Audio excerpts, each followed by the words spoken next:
سلام بچه‌ها، امیدوارم حالتون خوب باشه. امروز می‌خوایم بریم انقلاب برای خریدن کتاب. برای من همیشه اینطوریه که دوست دارم کتاب رو تموم بکنم و بعد برم کتاب بعدی رو بگیرم. حالا مثلا یه موقعی هستش یه سری کتاب‌ها هستن مثلا کتابای سری هری پاتر، چند تا کتابه، مثلا کتاب یکشو بگیری بخونی بعد دوباره این یه بهونه‌ای باشه که بری خرید بکنی، بری کتاب فروشی، بری حالا قهوه بخوری، حالا کتابا رو نگاه کنی، شاید چیز دیگه ای دیدی. اینطوری نباشه که مثلا کل سری رو بگیری و بیای مثلا کتاب بخونی. حالا نظر شما چیه؟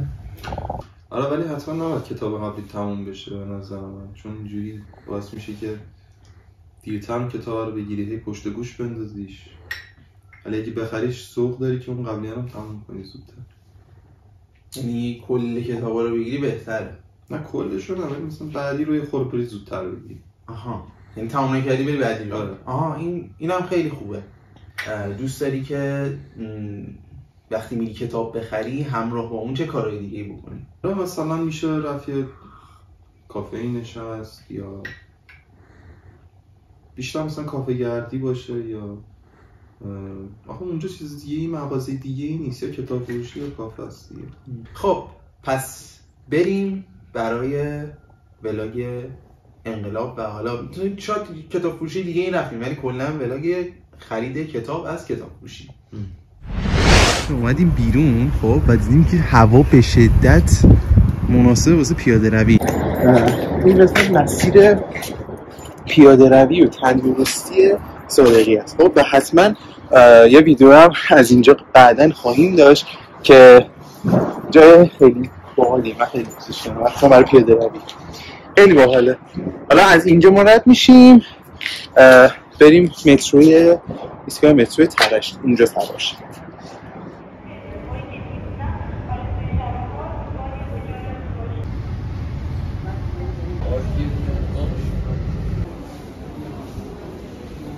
گفتیم که بیم شهر کتاب ققنوس که همین نزدیکه، بعد بریم ببینیم که اونجا کتابی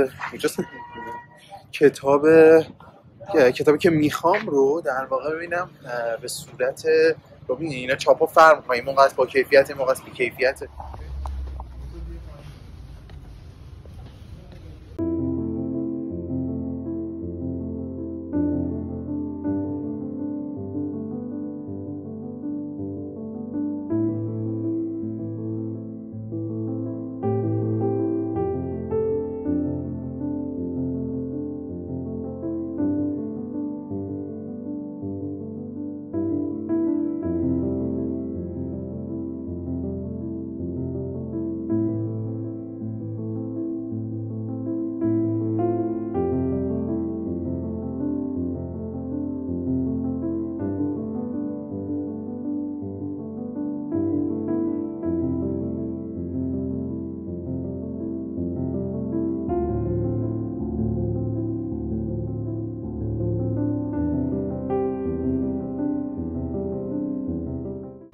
بعدش رفتیم انتشارات افق که من خودم از زمان کودکی باش آشنا شدم و بخش کودک کتابای فندق بود و من یادم هر بار که میرفتیم از این رمانای کوچیک ازشون میگرفتیم و مخصوصا کتابایی که نسخه های اصلیشون خیلی حجیم بودن، خیلی سنگین بودن و اینا رو کوتاه کردن که فکر کنم اینا رو خیلی ها یادشونه. نه واقعا تجدید خاطر بود.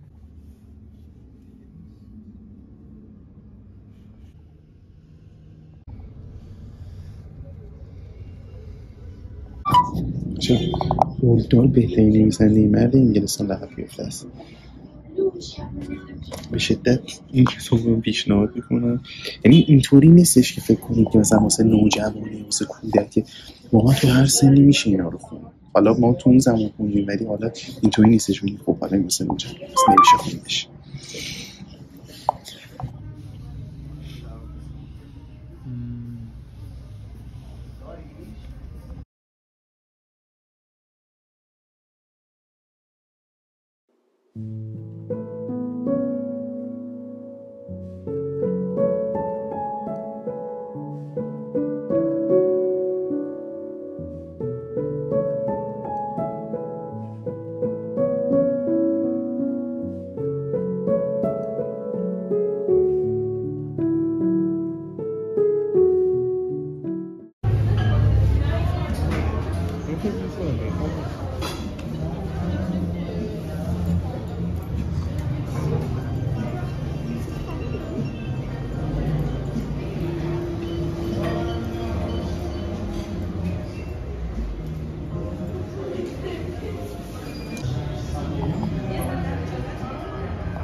همه چی تازه بود و من محیطش رو دوست داشتم. به نظرم بد نبود، فقط یکم مشکل نور داشتیم که این بیشتر مشکل ما.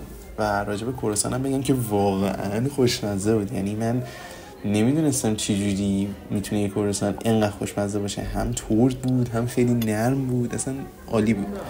بعد تصمیم گرفتیم پیاده روی بکنیم که اصلا ایده خوبی نبود، به خاطر اینکه پیاده روی تو انقلاب علاوه خطری که داره خیلی جای شلوغ و پر سر و صداییه. پیاده روی باید یه جای آروم باشه، ولی خب مثلا اینجا صدای موتور، صدای ماشین. بعد رسیدیم کتاب فروشی جنگل که اونجا کتابای زبان اصلی زیاد دارن با کیفیت خوب تا بد ولی قیمت مناسب. اونجا کتابای فردریک باکمن دیدم، نویسنده سوئدی که خانومشون ایرانی هستن، اینو من به همه میگم.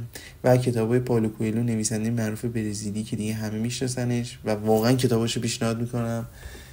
کتابای دیگه‌ای که دیدم کتاب معروف جورج اورول، مزرعه حیوانات، که این کتابو پیشنهاد میکنم همه بخونن، واقعا کتاب قشنگیه. بقیه کتابایی که دیدم خب به هر حال همیشه آشنام با قفسه کتابشون. مثلا کتاب پیرمرد و دریا همیشه اونجا هست که برای من یه کتاب معمولی بود، نمیتونم بگم جذبش شدم و برای همین میتونم بگم به بعضی پیشنهادش میکنم که رمان کلاسیک دوست دارم.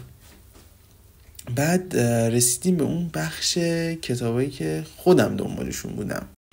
دنبال این یک سری کتاب، یکیشه هالی بلک دوشه. من برای اینو بعدم نیست چون خوبه. خوب نیست واقعا خوب. شاید این سری کتاب ها خیلی قشنگه. من شاید باورت نمیشه کامل نخوندم ولی خیلی خیلی خیلی در واقع درنشان داستان هایی راجع به درنشان. من نمیخوام مثلا اسپول کنم ولی خیلی خب ما برگشتیم خونه و من خیلی خوشحال بودم از خریدم. امیدوارم خوشتون اومده باشه. اگه دوست داشتین به چنلمون سابسکرایب کنین و ما رو به دوستتون معرفی کنین.